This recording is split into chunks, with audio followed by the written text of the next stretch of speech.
Welcome back, everybody, to Two Guys and a Stack of Comics. My name is Reed. Along with me is Mike. Mike, how you doing today, sir? I'm doing great. I got my Charles Woodson jersey on. You can't see, but it's number We got 24. NFL stuff. It looks like you are ready for NFL season. You got your Raiders. I got my Bears. Well, yeah, We're we got it. We got only a about couple. 2 months away from kickoffs. I think I we're know, getting right? ready. No, but while we're waiting for football season and waiting for superhero movies, we haven't had a superhero yet movie this year. One's Me and coming you have been, soon. yeah, coming in a couple weeks. Yeah, We decided to go back and kind of revisit some of the build up movies to Deadpool and Wolverine.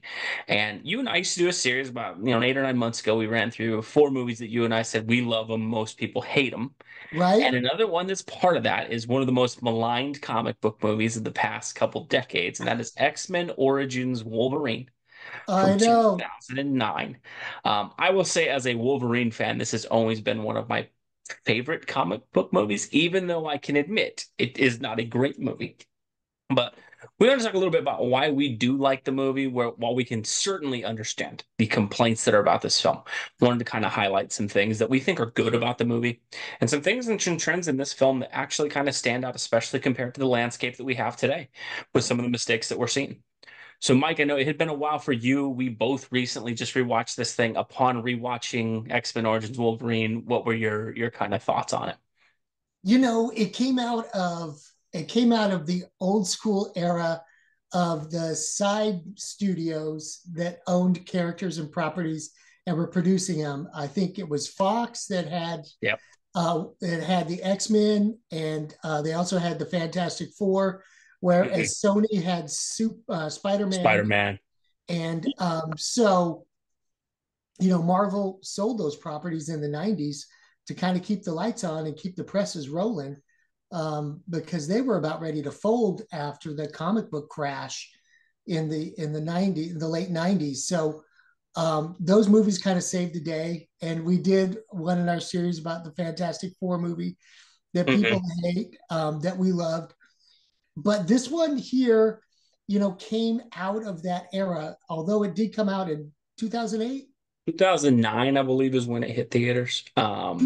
2009. So it had tendrils and attachments to that older mode of movie making, where studios weren't quite sure what to do with these movies, and it almost felt like it was a total guys movie, action movie, and so it was trying to fit itself in between action and superhero action.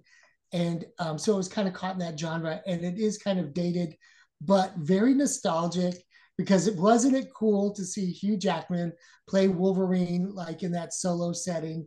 And Yeah. and it was just really awesome. No, I think one of the unfair things with X-Men Origins Wolverine, and granted, it had some flaws that would have been any time that it was released, people would have noticed. But I think the world kind of changed for this movie the year before, in that it was filmed, being made, and all that. But in 2008, while this movie was probably in production, The Dark Yeah, Knight came out and Iron Man came out. And the right. world of superhero movies kind of changed. And that comic book fans and movie fans' expectations of what a superhero movie should be massively changed overnight. And then I think if you remove Iron Man and all that, and put this in that era of the original X-Men films and some of the Fantastic Four ones that we mentioned, it does fall to that older school way of making comic book movies where they weren't going for grounded realism. They weren't going for, Right. something that was like logical. They were like, look, these are comic book characters. Like, and you can kind of tell there was just things that were designed for like the action figure sort of thing Right. of like, wouldn't it be cool if he rides a motorcycle and uses his claws to brake and then Yeah. propels himself from a tank on top of a helicopter? And I Yep. think what I will say for the movie, I think we can get out of the way the things that we know are bad about the movie. The CGI is not where it needed to be in this movie. They No. made some weird changes with Wolverine's claws. I think they were trying to integrate CGI instead of doing what Fox had done in the previous movies. There's a Right. couple scenes that it just doesn't work very well. Right. I think certainly Deadpool, and one of the reasons this movie has become so maligned is the running joke of how bad the version of Deadpool is in the Deadpool movies that are being made now, where that was just taken to another level. And certainly 100%, I'm not the biggest Deadpool fan in the world, but what we get in this movie is just an absolute monstrosity compared to what that character should be. So I think those things you can certainly kind of put in there. There is some sillier and campier moments as well. The boxing scene with the blob and stuff like that is Yeah, a little silly and campy. What I will say, though, I think to go into why I like this movie, there is one scene that basically everyone acknowledges is good, and it's that flashback scene in the credits of Wolverine and Victor going through different wars. That is yes, one of the coolest comic book scenes that's ever been put to film. And that seeing those two and going through all history and all of that, I think that itself establishes just such a cool thing about Wolverine and why I liked this movie is that Wolverine should feel different than every other Marvel character. The immortal part of Wolverine, him experiencing all that he's done and been through all that he's been through. I like that they touched on that. I think the X-Men movies, they kind of always hint, oh, he's got a sordid past and things like that. But yeah, Wolverine, one of the things that has always made him such a good character is because he's seen all that he's seen, his perceptions on life and violence and good and bad, and he kind of carries an older sense of justice to him than most other characters because he's been around since I think in this movie establishes like the 1800s. And so I right, think that I loved the work that they did in that. I think one of the really cool things of like they didn't have to put clunky dialogue talking about all that Wolverine experienced. They just kind of used this really cool sort of tracking shot thing in the credits to kind of show him, and I thought that was really really well done. The other part, and you and I were talking about this, one thing with comic book movies they don't, I think they just sometimes get wrong is there hasn't been a lot, and I think especially lately, there hasn't been a lot of good hero versus villain battles lately in comic book movies of late. Villains have been very generic. And the rivalry between the heroes and the villains has kind of been manufactured in most recent movies. In right. this movie, the character work behind Victor and Logan and the casting of Liev Schreiber and Hugh Jackman. To me, it's one of the best comic book sort of rivalry representations that we've had. That really stood out to me. How about you for you, Mike? I really think that that dynamic in itself could have carried the film without Deadpool, without Gambit, or any of the other, because it was so good. It was so well cast, and you really believed in these brothers that had, taken a turn for the worse and become adversarial. You really believed in it, and you could understand why the characters were. And that's one of the things that's really missing from a lot of these movies is that the character development has kind of been lost. And they really went deep with this movie, and that's why I liked it. I know it went a lot of strange places that it probably didn't have to, it had to go, but it was fun, and it was a fun movie to watch. And ultimately, that's what you want when you go to the movies. You want the escape. You want to have fun.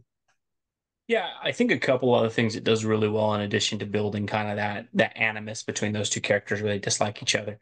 I appreciated there was a little bit of character arc for Wolverine in the movie. I think that's another thing. Is what's weird, so weird is I think in an effort to get rid of the cliche love interest kind of thing, comic book movies have largely gotten rid of the love interest angle of movies. When you look at a lot of recent comic book films, there really is almost no side plot or development for the character in terms of their personal life, their romantic life, anything like that. And it's so weird because that's such a foundational piece of storytelling, especially in the comic book medium. Like as much as, we love the action and the excitement and the adventure of comic books, there's an equal investment from comic book fans in Peter Parker's relationship with Mary Jane and Clark Kent with Lois Lane and Barry and Iris and Bruce and Selena. And Right. I think comic book movies have lost that lately. I really did like that while it's not the most well flushed out thing ever, there is a believable relationship set up between Wolverine, Logan, and Kira in this Yeah. movie. That and they the way they toy with that. And I think what they did well is, one of the things this movie has is anytime you do a prequel, you have a hard time because you have an end point that you have to meet, right? Logan's got to be in a certain place at the end of this movie. And so a Yeah. lot of the suspense of will he live or will he die is kind of gone out of that. But I do think for this movie, they did a great job of in terms of establishing a character arc for him where it makes sense why he is the way that he is. Losing everything that he loses, having tragedy after tragedy happen, being betrayed. Even I love the part where he goes and visits those old people on the farm and they Yeah. help him and they show him kindness and then they're killed because of him. Like I think it really just did a great job of that's why Wolverine is the way that he is in terms Yes. of, and I think that what Jackman is so good at in this movie is Jackman carries the emotional moments in a movie that, let's face it, is a CGI fun fest popcorn film. But those moments where Jackman needs to deliver, he's very earnest in those moments, and it doesn't feel forced or ridiculous because you can tell he's putting equal amount of effort into those as he is the gigantic, bombastic action scenes. And I think that did a good job of character building. I think that's really been missing from movies lately. Yeah, I think Hugh Jackman was born to play Wolverine. I think he's accepted that role and that mantle very well. And it was really cool to go back and watch this movie, knowing that we're going to see him again pretty soon, and we're going to see him with Deadpool again pretty soon too, and a more fleshed out version of Deadpool. So yeah, it was kind of disappointing to see how they treated the Deadpool character in this movie, but going back in time to that point in time of movie making and where the cinematic universe was at that time, the Fox universe kind of on its way out and the MCU kind of on its way in. You kind of yearned for the more fleshed out version of Deadpool that we're going to see in just a week or two. And had he been in that movie fully fleshed out, how much extra cool it would have been. But Yeah. still, it was fun. And, to see a full Wolverine movie with Hugh Jackman in it and see his origin story and have him build that character and have that arc and that love interest was really powerful and helps you, understand and appreciate that character even more. So, I think, that's the good with the bad. the movie gets maligned a lot for some of the cameos, the really poor CGI on Patrick Stewart when he shows up. Um, Right. some of the cameos and things that happen. I will say a couple other things I did like about it when rewatching it. I think it's the most powerful Cyclops has ever been in a movie in terms of it's very brief, but I do love that, man, when Cyclops unleashes the optic blasts in this movie, like buildings are toppling, like he Yeah. wipes out everything. And I think it was so interesting because it's such a small role, it's such a small part of the movie. It's hilarious that in this Wolverine solo movie, it's really the only time like Cyclops's powers are actually shown to be as destructive as they should be. Right. And I thought that was kind of cool that they had that again. I don't like the way they incorporated it into the villain just has his abilities, but I thought that was kind of a cool little standout scene of seeing him. I do think, the Deadpool piece of things, it's funny because, Ryan Reynolds does such a good job in the first couple of scenes in this movie, and you can really Yeah. tell the building blocks of where Hugh Jackman and his kind of dynamic will probably work in this, hopefully will work in Deadpool and Wolverine that's coming up.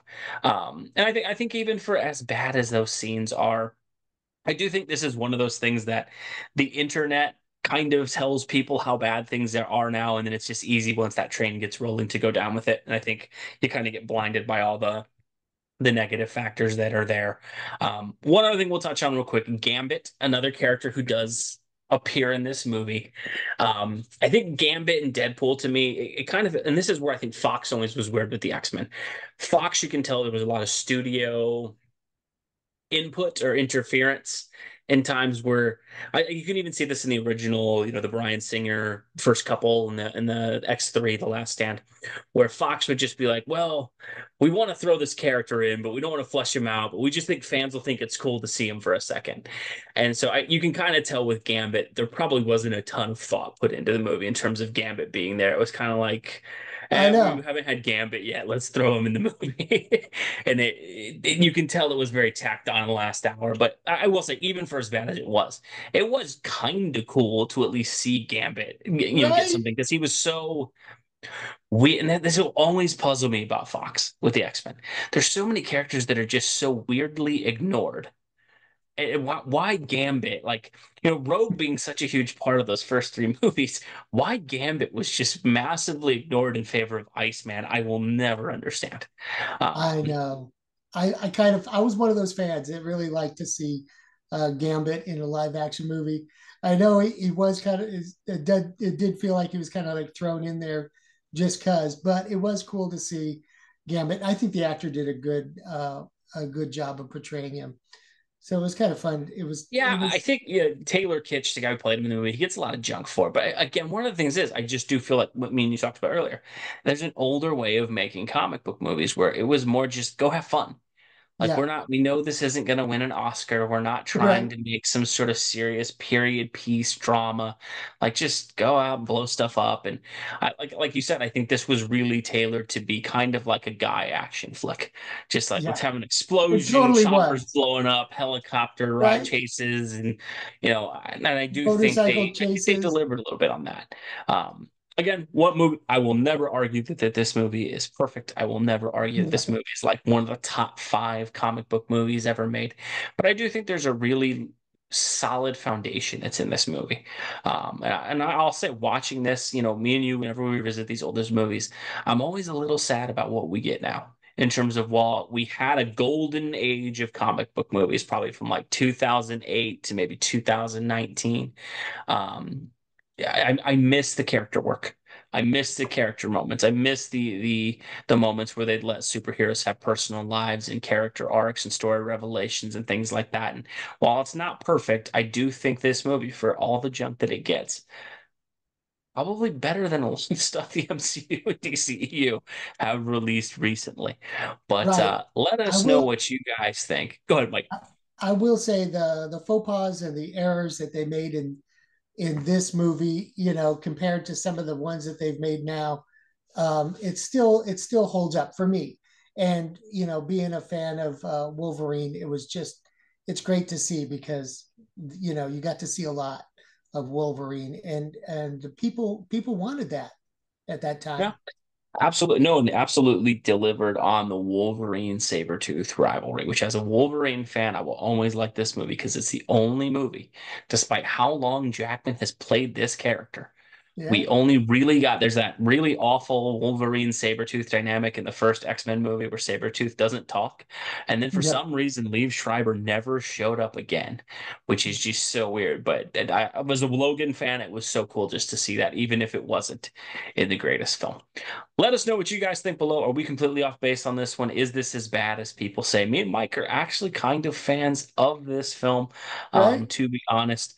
A lot of these older comic book movies, I think one of the reasons me and Mike always like them is kind of give them grace for when they were made and how they were made. And I do think, despite all the flaws, there's a lot of stuff in here that is decently loyal to the source material for Logan.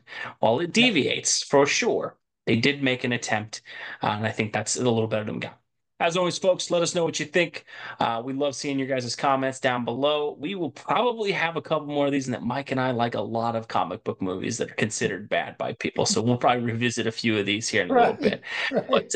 as always, thank you guys for watching. We will catch you in our next video, folks. Thanks, everybody.